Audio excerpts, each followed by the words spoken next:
Exactly, when we are speaking about the sound, we must need to know about these two terms known as the electromagnetic wave as well as the mechanical wave. So, how do they differ? And basically, the examples are they practical and visually being able to see? Exactly, it's very simple but very important to know.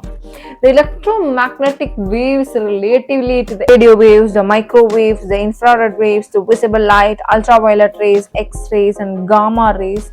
These are all the electromagnetic waves. Exactly how do they differ? There was a question, right? Relatively to the case of the electromagnetic as well as the mechanical. So basically, in the electromagnetic wave, over here they do not require a medium for transmission. But exactly coming to the case of the mechanical wave, over here there requires a medium for transmission, and this mechanical wave is differed into two, basically in two types known as the longitudinal wave as well as the transverse wave. So wow, what does they differ to? Let's understand them too.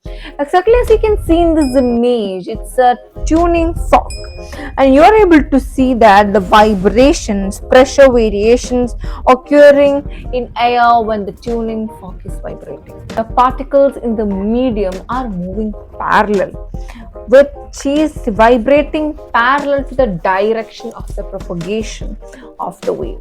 As you can see that if I'm having a direction like this, then the parallel vibrations would be like this parallelly. Moving to the propagated side, the direction where the propagation of the wave was being. So this is the thing what you relatively mean by the longitudinal wave. The mechanical waves, the next one would be the transverse waves.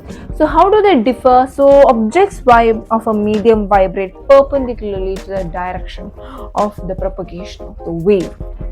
They are called as the transverse waves.